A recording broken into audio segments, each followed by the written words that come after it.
You've been sold a lie your entire life. That pit in your stomach when you stare at your to-do list. That late-night panic as a deadline closes in. That mindless scrolling on your phone when you just know you should be working. You've been told it's because you're lazy. You lack motivation. You just need to be more disciplined. I'm here to tell you that is dead wrong. That guilt you feel, it's not a character flaw. It's not some moral failing. It's a biological tripwire. Procrastination is your brain's ancient, hardwired defense mechanism, trying to protect you from what it thinks is a threat. In this video, I'm going to show you what's actually happening inside your head when you procrastinate. And more importantly, I'm going to give you a simple, science-backed method to break the cycle for good.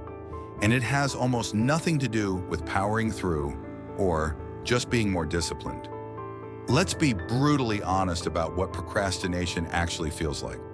It's not a vacation, it's a prison of your own making, filled with anxiety and stress. You get that one brief second of relief when you decide, I'll do it tomorrow. But what comes next? Hours, days, maybe weeks of a low-grade hum of guilt and dread. You know that task is waiting. It hangs over you like a dark cloud, poisoning your free time. The movie you watch to escape isn't fun because you're thinking about the report you should be writing. The dinner with your family is tainted by that project you pushed off. Again. Procrastination doesn't just steal your time, it steals your peace. It traps you in a vicious cycle. You feel bad about a task, so you avoid it. Then you feel bad about avoiding it, which piles on more negativity, making the task feel even bigger and scarier. Let me say this again, because it's important. This is not a personal failure. This is not you being weak. This is your brain's survival hardware running exactly as it was designed to. It's just running in a world it wasn't built for.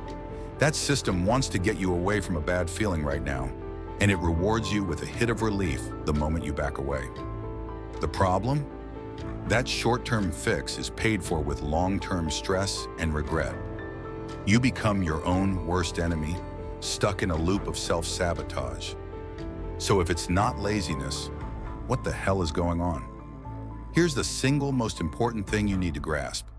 Procrastination is not a time management problem. It's an emotion management problem.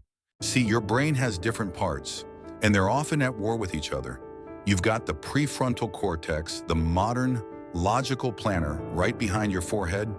It's the part that sets goals and says, I really need to get that presentation done. But then you have the limbic system, a much older, more primitive part of your brain. This is your inner alarm system. A key player here is the amygdala, your threat detector. When you look at a task that feels overwhelming, boring, difficult, or makes you feel insecure, your amygdala flags it as a danger. It could be the fear of failure, the dread of a mind-numbing task, or the anxiety of not being perfect.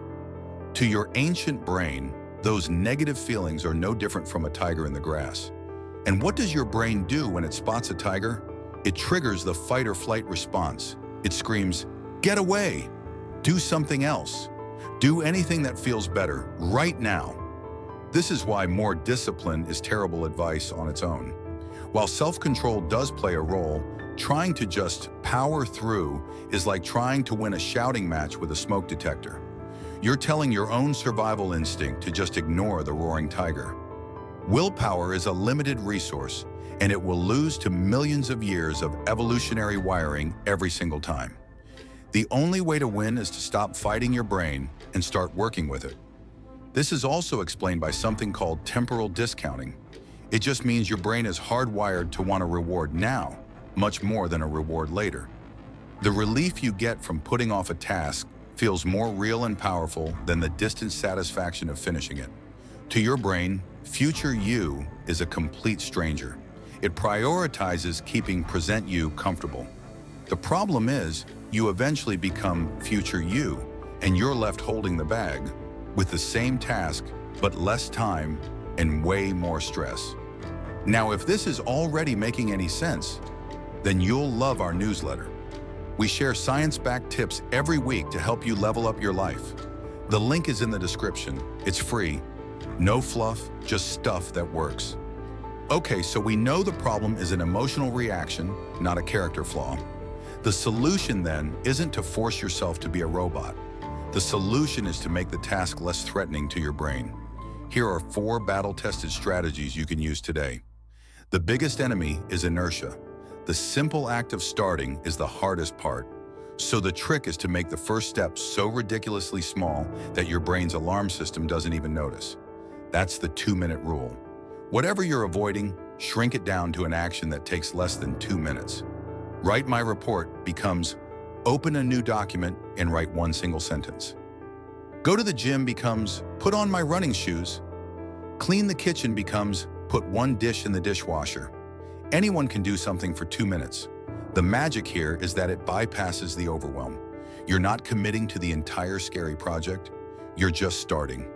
But we all know what happens next. An object in motion stays in motion. Action creates motivation, not the other way around.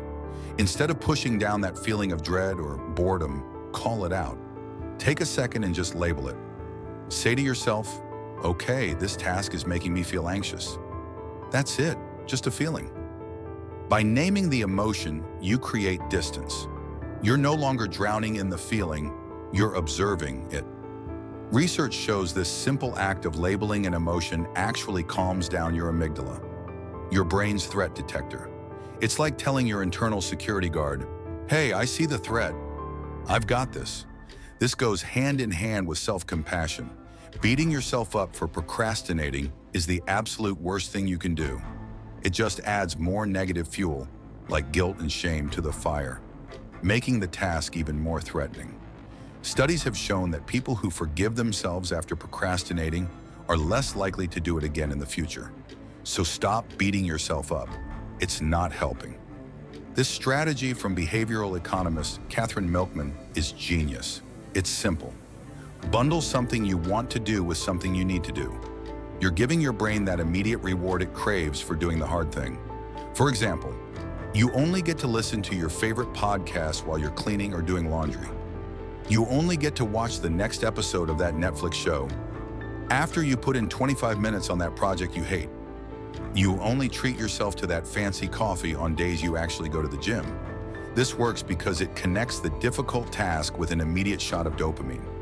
You're tricking your brain into associating the work with pleasure, which makes you far more likely to get it done. Step 4, connect with your future self. Make the reward real. Remember how your brain sees future you as a stranger? The reward for finishing a task feels abstract and fake. The solution is to make that connection real and emotional. Try this. Take 5 minutes and write a quick, kind letter to your future self from the perspective of having just finished the task you're avoiding. Describe the feeling of relief, the pride, the freedom of not having it hanging over your head anymore. Describe what future you can now enjoy because the work is done. A stress-free weekend, a feeling of being in control and accomplished. By vividly picturing that positive outcome, you make the future reward feel immediate and tangible. You're bridging the emotional gap between who you are now and who you will be, giving your brain a powerful, concrete reason to get to work. So let's kill that lie for good. You are not lazy. You are not undisciplined. You are a human being with a brain that evolved to keep you safe from perceived threats. The key is to stop fighting a war against your own biology. Procrastination is an emotional problem, which means it requires an emotional solution.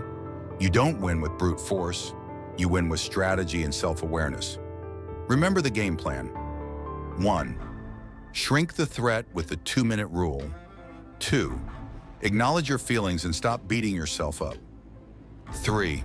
Pair pain with pleasure using temptation bundling. 4. And make the future real by connecting with your future self. You are not broken. You don't need to be fixed. You just need a better playbook, one that works with your brain. You have the tools now.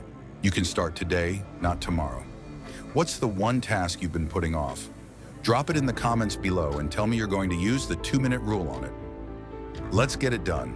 If this video gave you a new way to look at procrastination, hit subscribe and turn on notifications so you don't miss what's next. Thanks for watching. I'll see you in the next one.